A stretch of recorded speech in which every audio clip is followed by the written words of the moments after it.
Manuela Kitoko esili. Bando ebisao. Yeba olam, olinga olamba te. Ba ebisao lukelo nyanzam, olinzambe te. Ba ebisi o ba bi mwansi azaka respect, olinga za respect la mbai te. Ah! Ma chérie, ozaka respecté. Oyebi olamba te, oyebi nzambe te. Yaka fier, ka kobima.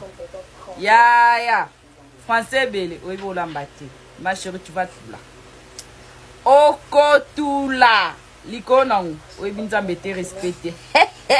Ma chérie, yeba nzambe ya zana respect. Yeba olamba. Ya o gagné mon thème nyonso. Ma chérie, o gagné mon thème. Manuela Kitoko esili pona ye. Ndeko mwasi linga ko vivre na relation na mobali ya pexa ko makambu agangela kayo asemposa katanke mobali yaya o atala na miss o hobi muna kande ti yo moko na ko. Manuela Kitoko bandeko azana no vivant aza kitoko mais esili nananga na tina na cha virgule te na pe na tina ko cha pointe ni point ata trait d'union. Bon, na cheka entre parenthèses mokombozo zanga mokila ezali ndalike okolela pa ya nani okolela pa ya nani mokombozo zanga mokila ezali ndalike okolela pa ya nani okolela pa ya nani mokombozo zanga mokila ezali ndalike okolela pa ya nani okolela pa ya nani.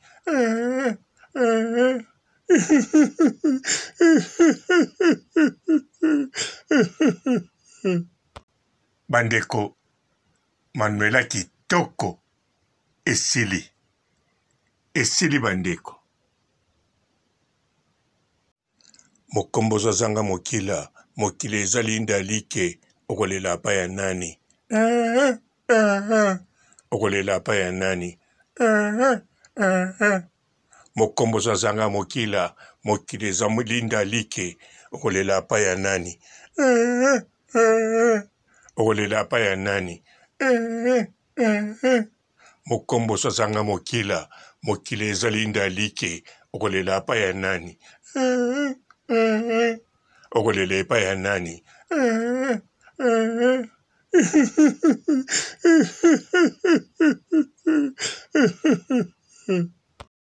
Une femme ne trompe pas l'homme qui la rend heureuse. Point.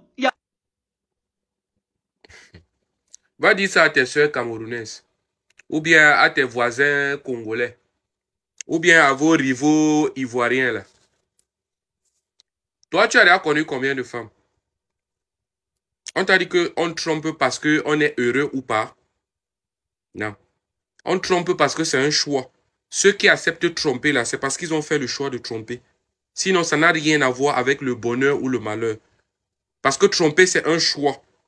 Tu vas beau rendre quelqu'un, que ce soit l'homme ou la femme. Mais pourquoi tu ne te poses pas la question à savoir pourquoi l'homme, même étant heureux, trompe? C'est parce qu'ils font le choix de tromper. La femme qui trompe, parce qu'elle est malheureuse là, c'est son choix. Elle pouvait bien faire autre chose. Elle peut divorcer. Ou elle peut arrêter la relation pour ne pas salir sa dignité, pour ne pas bafouer sa personnalité. Arrêtez de normaliser l'infidélité. C'est ce genre de message qui font en sorte que les gens se disent qu'ils sont légaux dans l'infidélité. Quand tu es dans une relation, ça ne va pas, tu te casses. Tu te casses. Si tu as un peu de respect pour ta dignité, si tu as reçu une bonne éducation, si tu connais ce que tu vaux, tu te casses, tu vas chercher mieux ailleurs. Arrêtez de normaliser l'infidélité. Une femme ne peut pas tromper quand elle est à l'aise. Tu connais certaines femmes? Il y a des femmes qui sont nées pour tromper, même si tu lui donnes ton père et ta mère. Mokombozo zanga mokila ezali ndalike okolela pa ya nani okolela pa ya nani mokomboso azanga mokila mokili eza molinda like okolela apa ya nani okolela apa ya nani mokomboso azanga mokila mokili eza linda like okolela apa ya nani okolela epa ya nani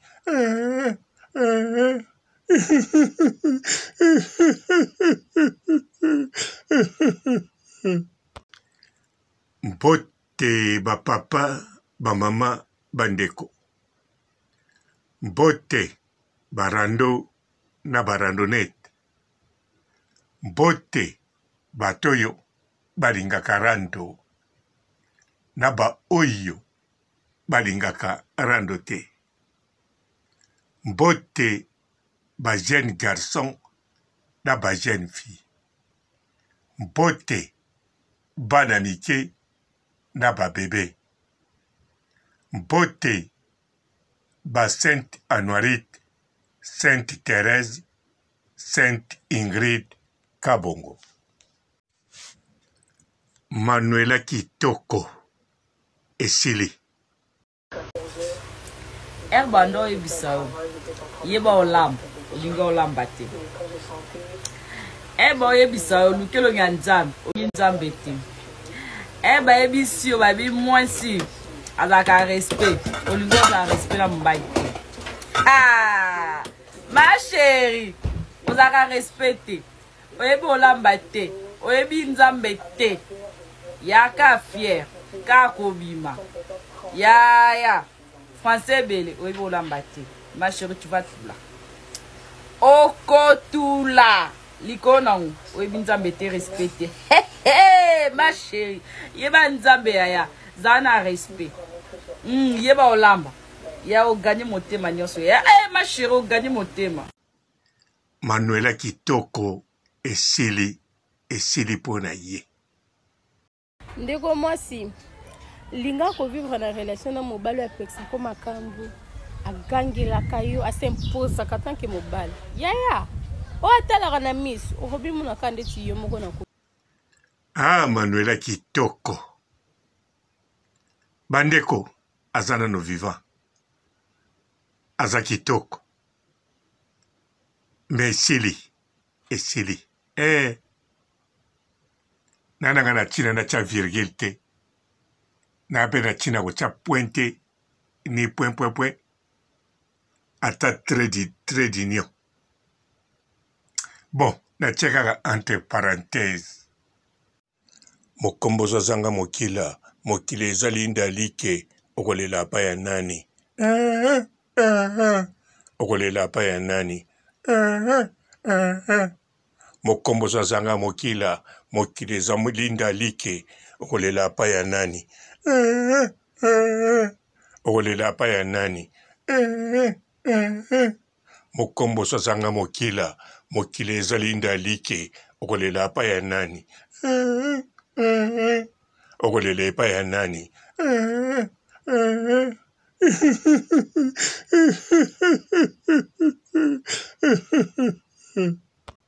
bandeko Manuela Kitoko esili bandeko mokomboso azanga mokili eza linda like okolela apa ya nani okolela apa ya nani mokomboso azanga mokili eza molinda like okolela apa ya nani okolela apa ya nani mokomboso azanga mokili eza linda like okolela apa ya nani okolela epa ya nani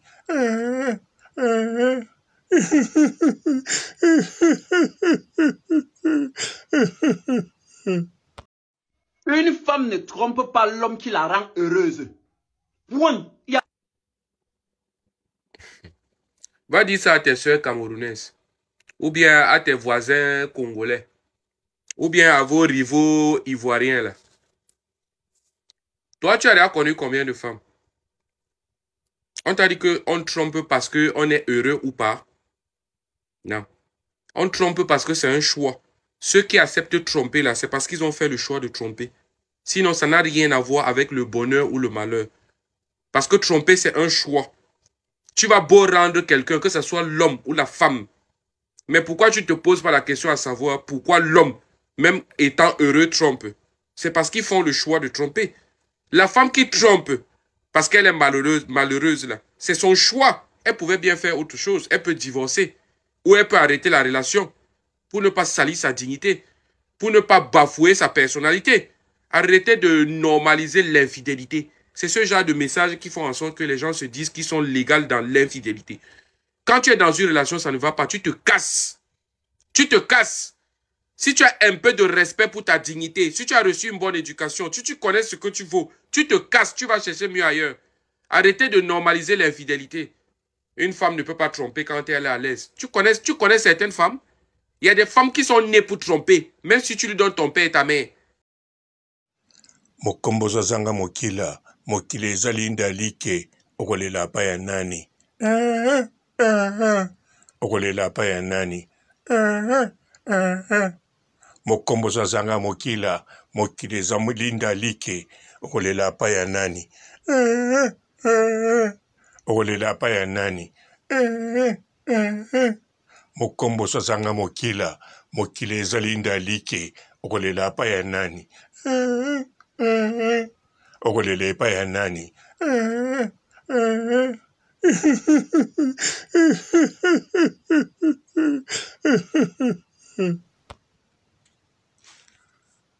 Bandeko Manuela Kitoko na likambo etali via couple ndenge bazalaki na John Sampi via couple ndenge azalaki na batata ya bana na ye oyo baboti bana to mobali oyo abalaki ye esili pa Manuela Kitoko eza susu te.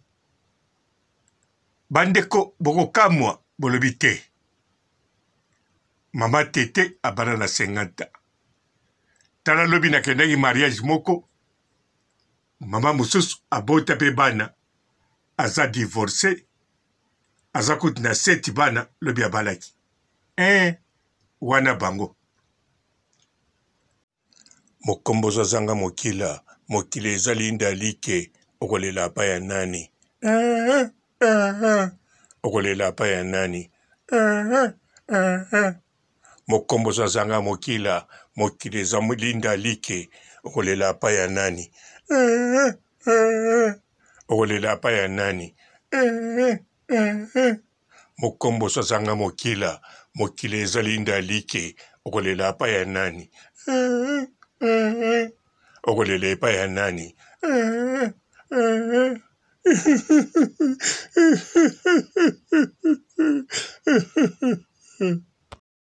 Une femme ne trompe pas l'homme qui la rend heureuse. Point. Va dire ça à tes soeurs camerounaises, ou bien à tes voisins congolais, ou bien à vos rivaux ivoiriens là. Toi, tu as déjà connu combien de femmes? On t'a dit qu'on trompe parce qu'on est heureux ou pas? Non. On trompe parce que c'est un choix. Ceux qui acceptent de tromper là, c'est parce qu'ils ont fait le choix de tromper. Sinon, ça n'a rien à voir avec le bonheur ou le malheur. Parce que tromper, c'est un choix. Tu vas beau rendre quelqu'un, que ce soit l'homme ou la femme. Mais pourquoi tu ne te poses pas la question à savoir pourquoi l'homme, même étant heureux, trompe? C'est parce qu'ils font le choix de tromper. La femme qui trompe, parce qu'elle est malheureuse là, c'est son choix. Elle pouvait bien faire autre chose. Elle peut divorcer. Ou elle peut arrêter la relation pour ne pas salir sa dignité, pour ne pas bafouer sa personnalité. Arrêtez de normaliser l'infidélité. C'est ce genre de messages qui font en sorte que les gens se disent qu'ils sont légaux dans l'infidélité. Quand tu es dans une relation, ça ne va pas. Tu te casses. Tu te casses. Si tu as un peu de respect pour ta dignité, si tu as reçu une bonne éducation, si tu connais ce que tu vaux, tu te casses, tu vas chercher mieux ailleurs. Arrêtez de normaliser l'infidélité. Une femme ne peut pas tromper quand elle est à l'aise. Tu connais certaines femmes? Il y a des femmes qui sont nées pour tromper, même si tu lui donnes ton père et ta mère. Mokombozo zanga mokila, mokile ezali ndalike, okolela pa ya nani. okolela pa ya nani mokomboso azanga mokila mokili eza molinda like okolela pa ya nani okolela pa ya nani mokomboso azanga mokila mokili eza linda like okolela pa ya nani okolela pa ya nani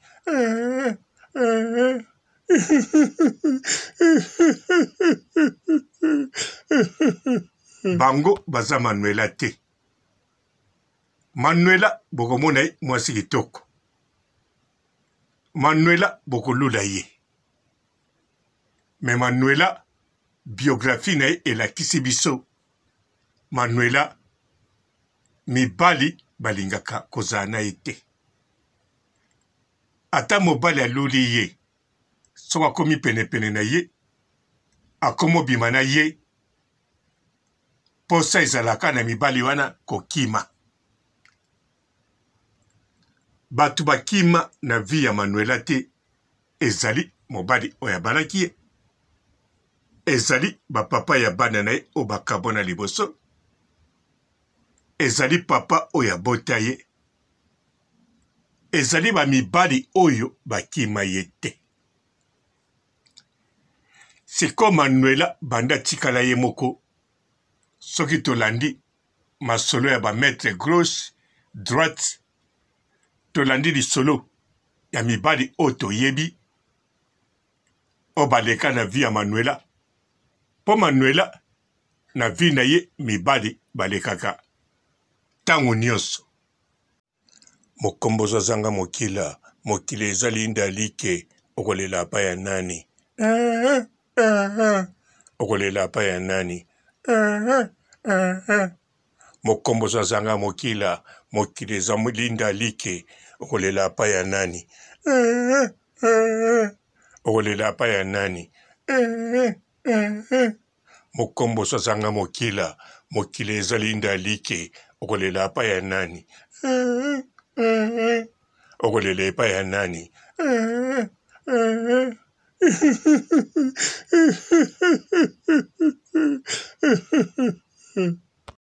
Une femme ne trompe pas l'homme qui la rend heureuse. Point. Va dire ça à tes soeurs camerounaises. Ou bien à tes voisins congolais. Ou bien à vos rivaux ivoiriens là. Toi, tu as déjà connu combien de femmes? On t'a dit qu'on trompe parce qu'on est heureux ou pas? Non. On trompe parce que c'est un choix. Ceux qui acceptent de tromper là, c'est parce qu'ils ont fait le choix de tromper. Sinon, ça n'a rien à voir avec le bonheur ou le malheur. Parce que tromper, c'est un choix. Tu vas beau rendre quelqu'un, que ce soit l'homme ou la femme. Mais pourquoi tu ne te poses pas la question à savoir pourquoi l'homme, même étant heureux, trompe? C'est parce qu'ils font le choix de tromper. La femme qui trompe, parce qu'elle est malheureuse là, c'est son choix. Elle pouvait bien faire autre chose. Elle peut divorcer. Ou elle peut arrêter la relation. Pour ne pas salir sa dignité. Pour ne pas bafouer sa personnalité. Arrêtez de normaliser l'infidélité. C'est ce genre de message qui font en sorte que les gens se disent qu'ils sont légaux dans l'infidélité. Quand tu es dans une relation, ça ne va pas. Tu te casses. Tu te casses. Si tu as un peu de respect pour ta dignité, si tu as reçu une bonne éducation, si tu connais ce que tu vaux, tu te casses, tu vas chercher mieux ailleurs. Arrêtez de normaliser l'infidélité. Une femme ne peut pas tromper quand elle est à l'aise. Tu connais certaines femmes? Il y a des femmes qui sont nées pour tromper, même si tu lui donnes ton père et ta mère. Mokombozo zanga mokila, mokile ezali ndalike, okolela pa ya nani. Okolela pa ya nani. Mokombozo zanga mokila, mokile ezali ndalike, okolela pa ya nani. Okolela pa ya nani. Mokombozo zanga mokila, mokile ezali ndalike, okolela pa ya nani. Okolela pa ya nani.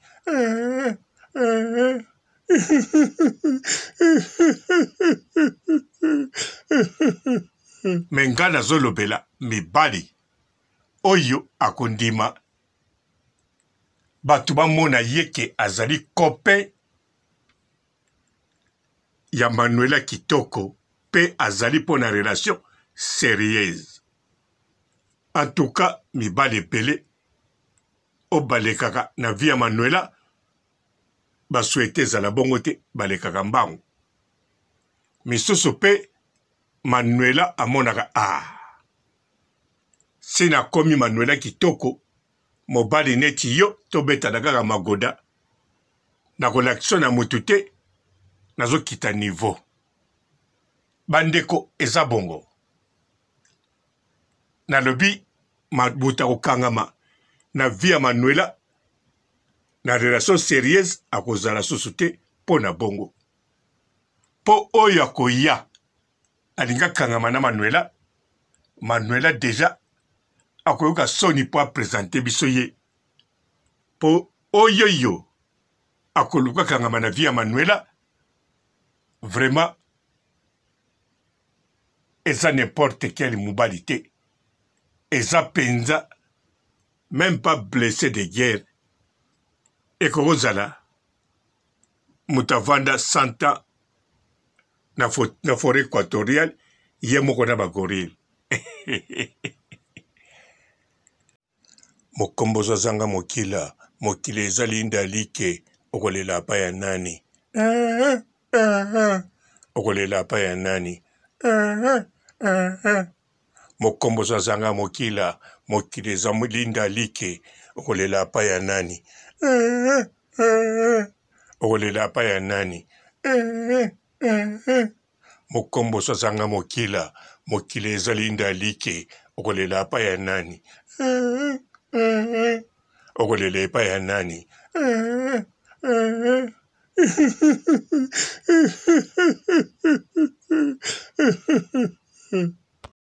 Une femme ne trompe pas l'homme qui la rend heureuse.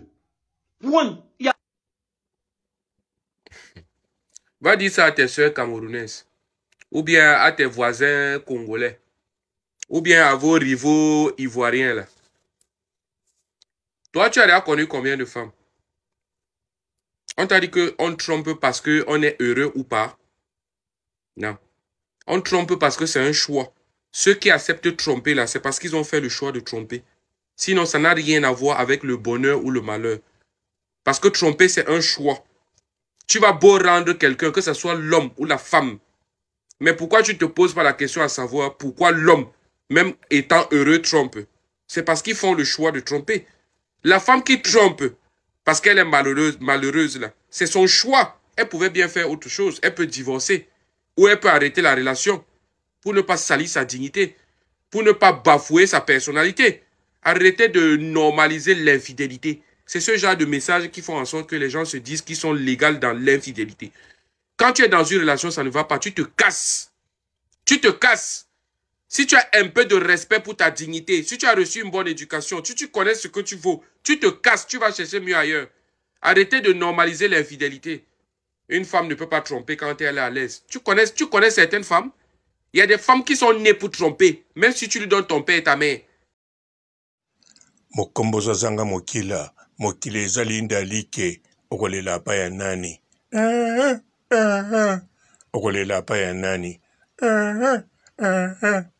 Mokombozo zanga mokila, mokile ezali ndalike, okolela pa ya nani. Okolela pa ya nani. Mokombozo zanga mokila, mokile ezali ndalike, okolela pa ya nani. Okolela pa ya nani.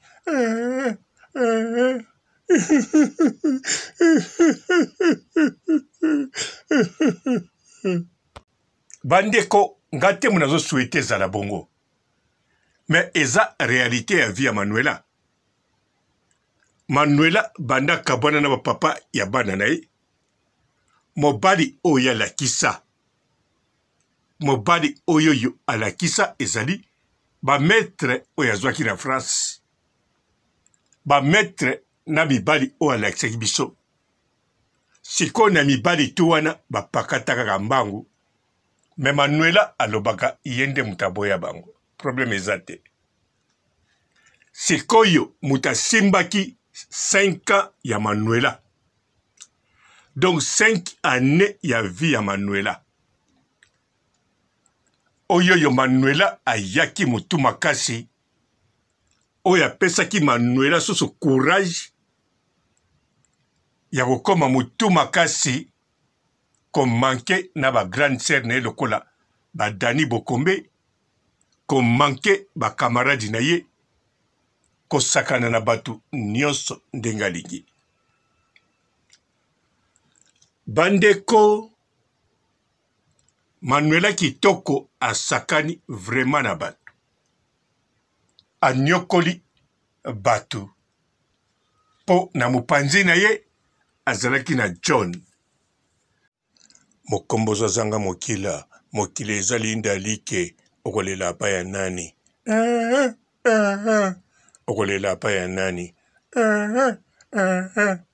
Mokombozo azanga mokila, mokila ezali ndalike, okolela pa ya nani? Okolela pa ya nani? Mokombozo azanga mokila, mokila ezali ndalike, okolela pa ya nani? Okolela pa ya nani?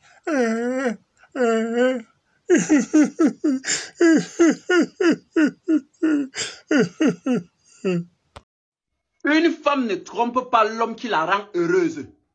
Point.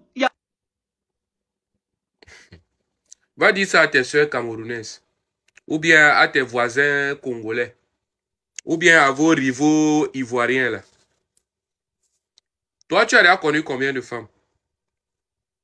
On t'a dit qu'on trompe parce qu'on est heureux ou pas? Non. On trompe parce que c'est un choix. Ceux qui acceptent de tromper là, c'est parce qu'ils ont fait le choix de tromper. Sinon, ça n'a rien à voir avec le bonheur ou le malheur. Parce que tromper, c'est un choix. Tu vas beau rendre quelqu'un, que ce soit l'homme ou la femme. Mais pourquoi tu ne te poses pas la question à savoir pourquoi l'homme, même étant heureux, trompe? C'est parce qu'ils font le choix de tromper. La femme qui trompe, parce qu'elle est malheureuse là, c'est son choix. Elle pouvait bien faire autre chose. Elle peut divorcer. Ou elle peut arrêter la relation pour ne pas salir sa dignité, pour ne pas bafouer sa personnalité. Arrêtez de normaliser l'infidélité. C'est ce genre de messages qui font en sorte que les gens se disent qu'ils sont légaux dans l'infidélité. Quand tu es dans une relation, ça ne va pas, tu te casses. Tu te casses. Si tu as un peu de respect pour ta dignité, si tu as reçu une bonne éducation, si tu connais ce que tu vaux, tu te casses, tu vas chercher mieux ailleurs. Arrêtez de normaliser l'infidélité. Une femme ne peut pas tromper quand elle est à l'aise. Tu connais certaines femmes? Il y a des femmes qui sont nées pour tromper, même si tu lui donnes ton père et ta mère. Mokombozo zanga mokila, mokila ezali ndalike, okolela pa ya nani? Okolela pa ya nani? Mokombozo zanga mokila, mokila ezali ndalike, okolela pa ya nani? Okolela pa ya nani? Mokombozo zanga mokila, mokila ezali ndalike, okolela pa ya nani? Okolela pa ya nani?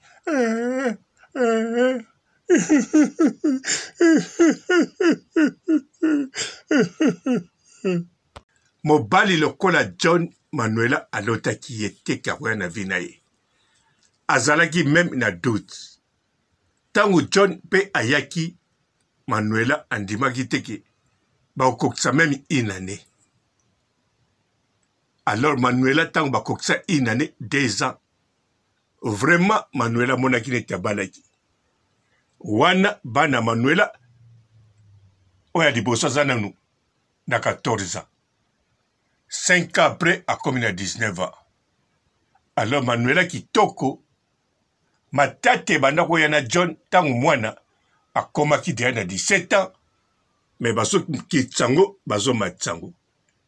Likambo muso ezalaki wana te, Manuela abandako mona mwana na ende mutakozala vrai mbanda na ye na kati ya ndaku. Po mwana Manuela yepe ayebi magoda na 14 ans. Mokombozo zanga mokila, mokila ezali ndalike, okolela pa ya nani? Okolela pa ya nani? Mokombozo zanga mokila, mokila ezali ndalike, okolela pa ya nani? Okolela pa ya nani?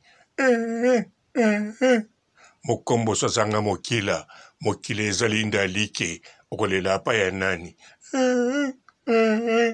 okolela epai ya nani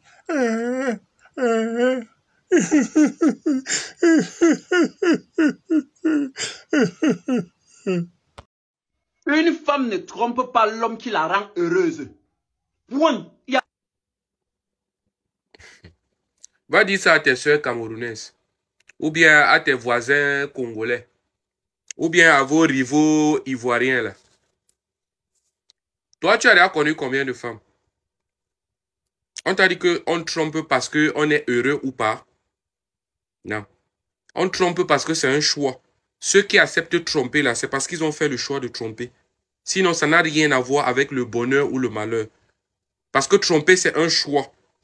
Tu vas beau rendre quelqu'un, que ce soit l'homme ou la femme. Mais pourquoi tu ne te poses pas la question à savoir pourquoi l'homme, même étant heureux, trompe? C'est parce qu'ils font le choix de tromper. La femme qui trompe, parce qu'elle est malheureuse là, c'est son choix. Elle pouvait bien faire autre chose. Elle peut divorcer. Ou elle peut arrêter la relation pour ne pas salir sa dignité, pour ne pas bafouer sa personnalité. Arrêtez de normaliser l'infidélité. C'est ce genre de messages qui font en sorte que les gens se disent qu'ils sont légaux dans l'infidélité. Quand tu es dans une relation, ça ne va pas. Tu te casses. Tu te casses. Si tu as un peu de respect pour ta dignité, si tu as reçu une bonne éducation, si tu connais ce que tu vaux, tu te casses, tu vas chercher mieux ailleurs. Arrêtez de normaliser l'infidélité.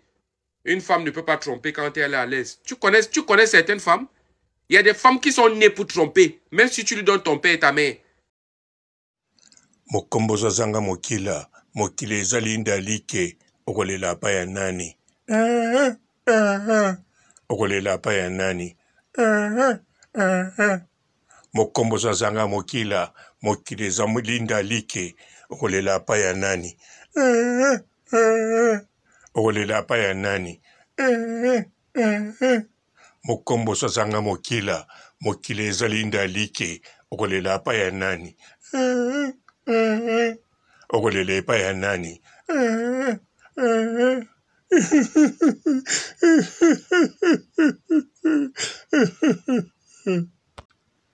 Mais John azala toujours séparé na mwana wana. Mwana 17 ans, 18 ans, Manuela abanga. Mobulu etana ndaku lelo bakabona définitivement. Soto tali banda bakabwana ki tina mokola lelo tokomona Manuela kitoko azosala tu azwa mobali aleka John toakoka na John to John aleka taka mwa moke kaka me Manuela ezoya te. Manuela aza kocroire ndenge siko succès koma makasi kombo netambula partout ayebana na ba relation akozwa mobali koleka John na facilité. Mokombo zanga mokila, mokile ezali ndalike, okolela pa ya nani. Okolela pa ya nani. Mokombo zanga mokila, mokile ezali ndalike, okolela pa ya nani. Okolela pa ya nani. Mokombo zanga mokila, mokile ezali ndalike, okolela pa ya nani.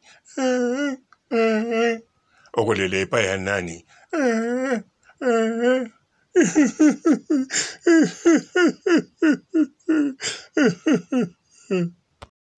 Une femme ne trompe pas l'homme qui la rend heureuse. Point. Va dire ça à tes soeurs camerounaises, ou bien à tes voisins congolais, ou bien à vos rivaux ivoiriens là. Toi, tu as déjà connu combien de femmes? On t'a dit qu'on trompe parce qu'on est heureux ou pas? Non. On trompe parce que c'est un choix. Ceux qui acceptent de tromper là, c'est parce qu'ils ont fait le choix de tromper. Sinon, ça n'a rien à voir avec le bonheur ou le malheur. Parce que tromper, c'est un choix.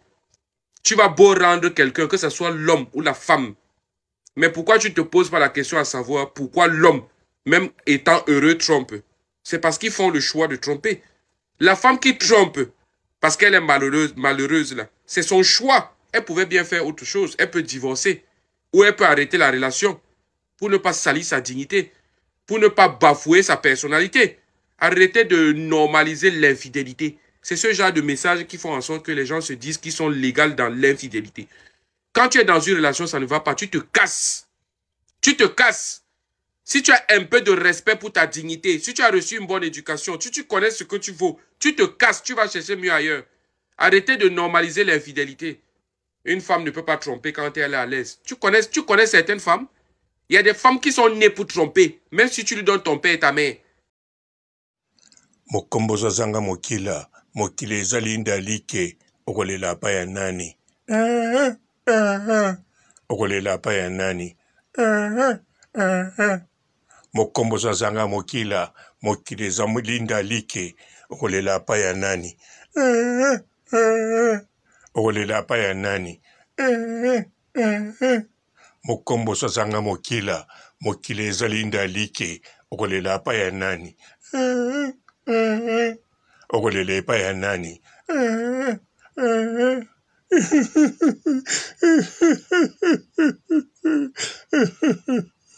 Pamba te tango azalaki na John babanda kotia litoi na mibali oyo baleki John. Sikoyo ayebaki ke toro vraiment atokabwa libela na kozwa kaka mibali koleka John. To John aleki bango me moke kaka. Posi balinganga tango naza na ye. Nzoka nde mibali wana balingaki effectivement po bamonaki John na mopanzi na ye. Do John mutaza kopesa Manuela vale. Sikoyo John akei. Na ngonga wana César ayaki. César ayaki. César asimbelo kote apakati mbau. Mokombozo zanga mokila, mokile ezali ndalike, okolela pa ya nani. Okolela pa ya nani. Mokombozo zanga mokila, mokile ezali ndalike, okolela pa ya nani. Okolela pa ya nani. Mokombozo zanga mokila, mokile ezali ndalike, okolela pa ya nani. Okolele pa ya nani.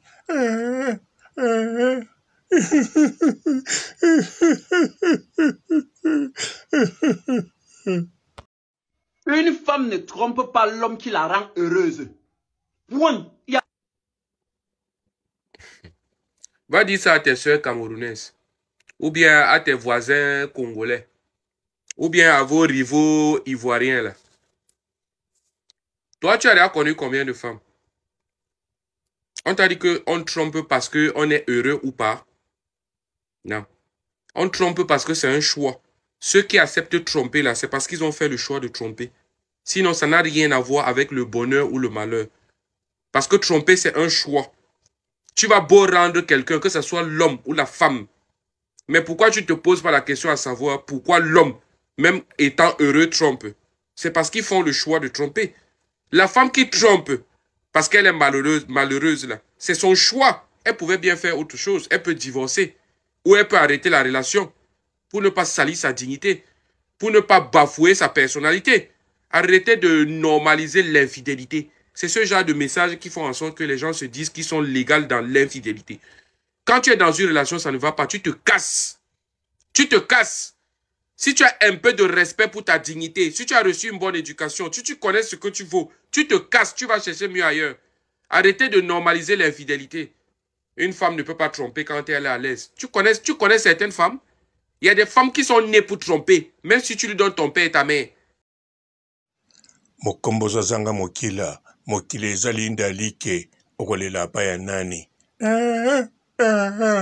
Okolela pa ya nani. Mokombozo zanga mokila, mokile ezali ndalike, okolela pa ya nani. Okolela pa ya nani. Mokombozo zanga mokila, mokile ezali ndalike, okolela pa ya nani. Okolele pa ya nani.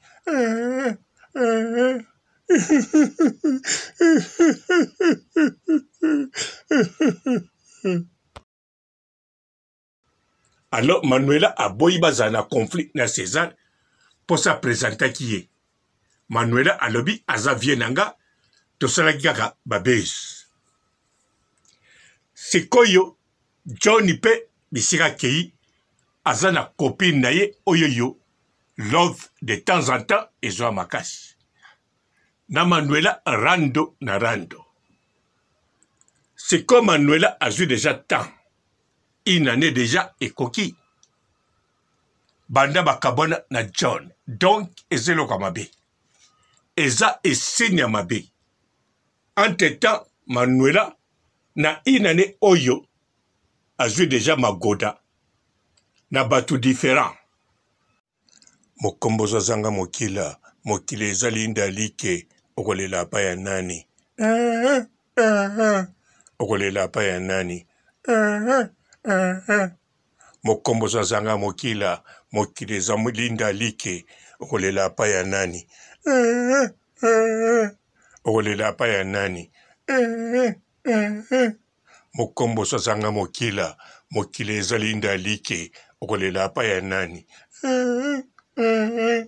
Okolela pa ya nani.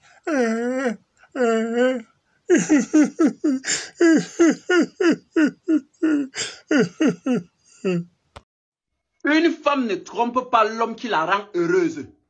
Point.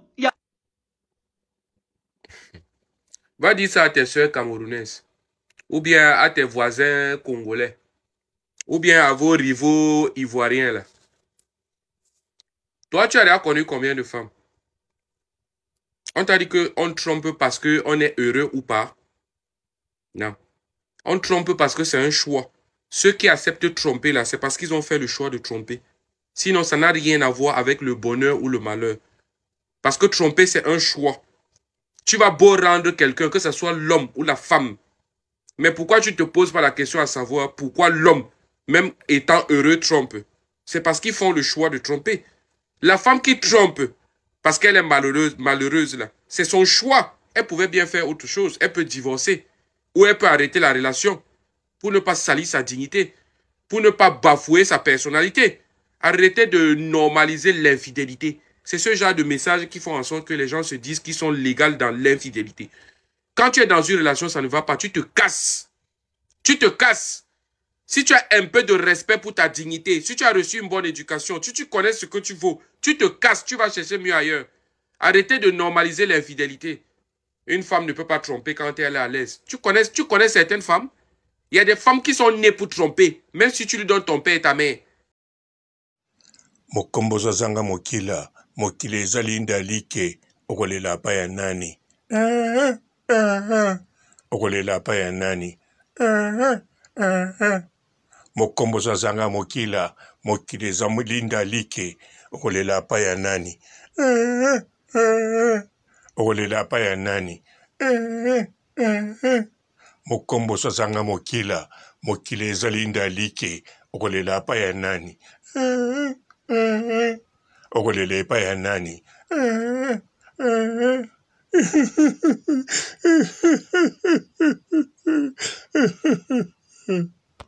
Batu wana baza na posa te Manuela présente ke babima na ye.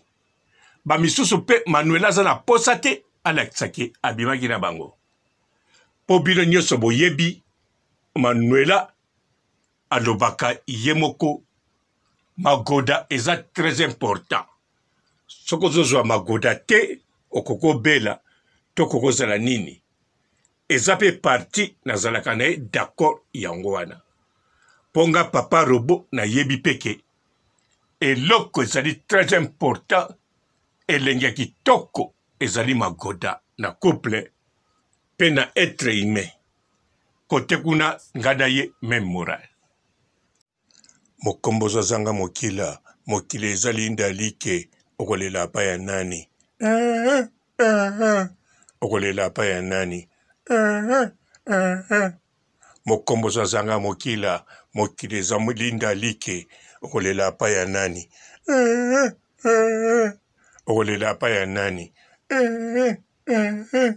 Mokombo zanga mokila, mokile ezali ndalike, okolela pa ya nani. Okolela pa ya nani.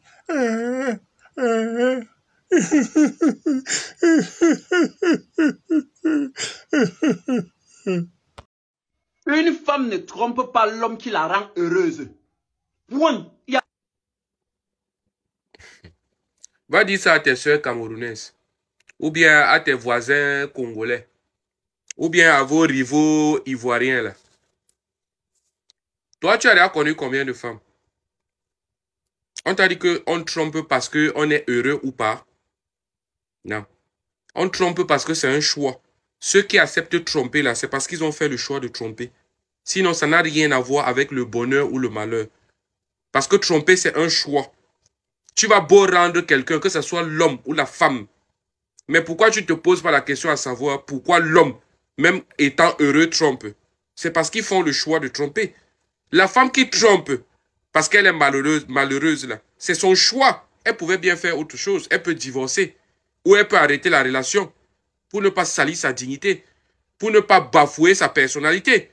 Arrêtez de normaliser l'infidélité. C'est ce genre de messages qui font en sorte que les gens se disent qu'ils sont légaux dans l'infidélité. Quand tu es dans une relation, ça ne va pas. Tu te casses. Tu te casses. Si tu as un peu de respect pour ta dignité, si tu as reçu une bonne éducation, si tu connais ce que tu vaux, tu te casses, tu vas chercher mieux ailleurs. Arrêtez de normaliser l'infidélité. Une femme ne peut pas tromper quand elle est à l'aise. Tu connais certaines femmes? Il y a des femmes qui sont nées pour tromper, même si tu lui donnes ton père et ta mère.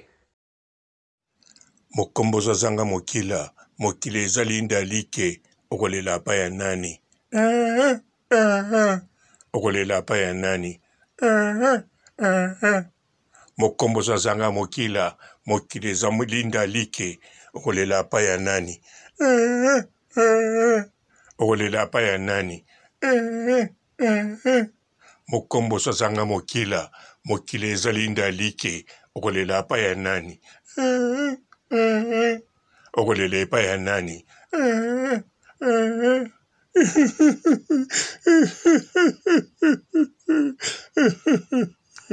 Alors, Manuela kitoko ndenga zawana esili pona ye. Likambo etali mobali ana problème. Pamba te avant John ya azalaka deja na ba problème ya mobali.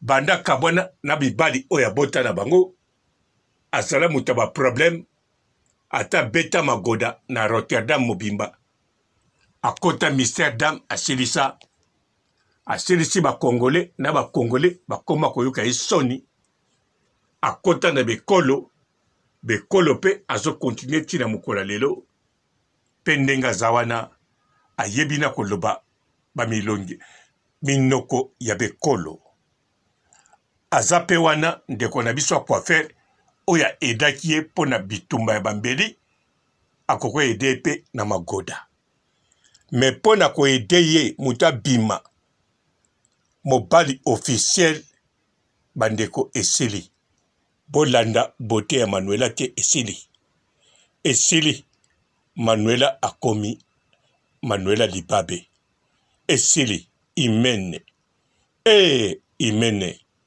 esosenga kaka tobenga JJ Baba. Mokombozo zanga mokila, mokile ezali ndalike, okolela pa ya nani. Okolela pa ya nani. Mokombozo zanga mokila, mokile ezali ndalike, okolela pa ya nani. Okolela pa ya nani.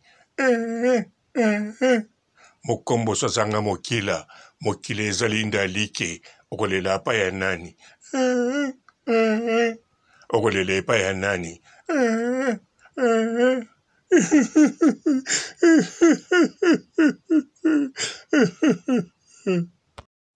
Une femme ne trompe pas l'homme qui la rend heureuse.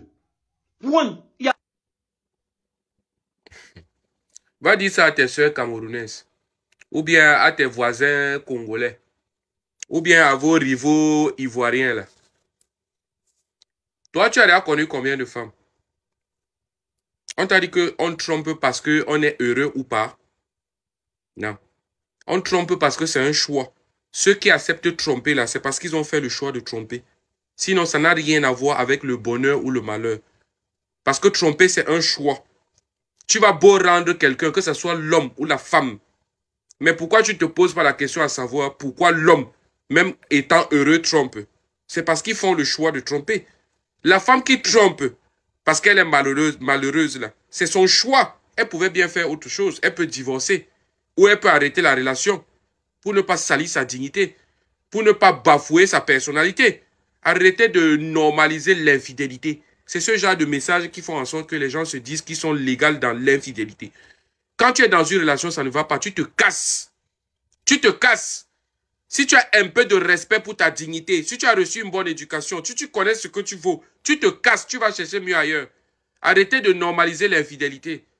Une femme ne peut pas tromper quand elle est à l'aise. Tu connais certaines femmes? Il y a des femmes qui sont nées pour tromper, même si tu lui donnes ton père et ta mère. Mokombo zanga mokila, mokile ezali ndalike, okolela pa ya nani. Okolela pa ya nani. Mokombo zanga mokila, mokile ezali ndalike, okolela pa ya nani. Okolela pa ya nani. Mokombo zanga mokila, mokile ezali ndalike, okolela pa ya nani. Okolele pa ya nani.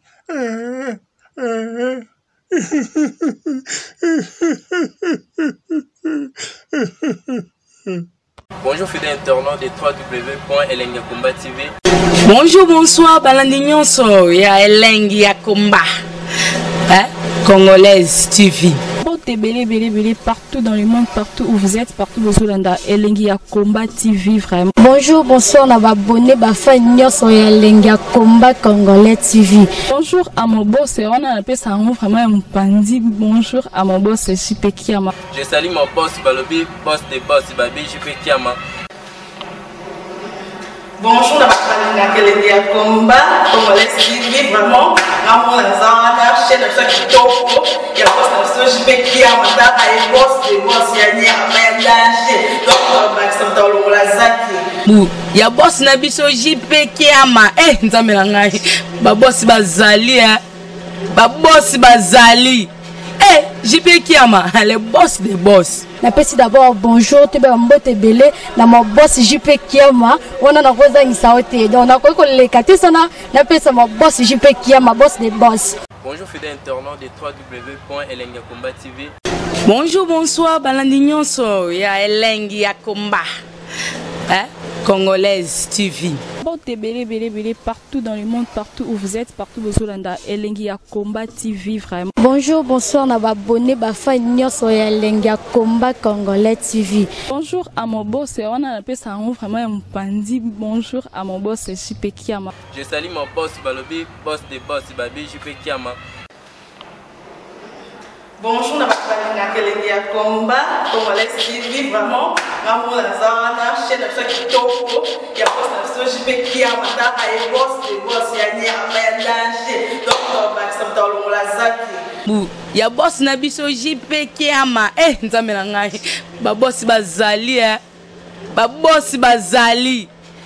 JP Kiama, le boss des boss. Napesi d'abord bonjour, te ba mbote belé na mo boss JP Kiama, wana na koza ngisaote. Donc na ko le katisana, napesa mo boss JP Kiama, boss des boss. Belé partout dans le monde, partout où vous êtes, partout où vous êtes, Elengi ya Komba TV vraiment. Bonjour, bonsoir, on va abonner fan nyonso ya Elengi ya Komba Congolais TV. Bonjour à mon boss, on a appelé ça vraiment un pandi. Bonjour à mon boss, JP Kiama. Je salue mon boss Balobi, boss des boss Babi, JP Kiama.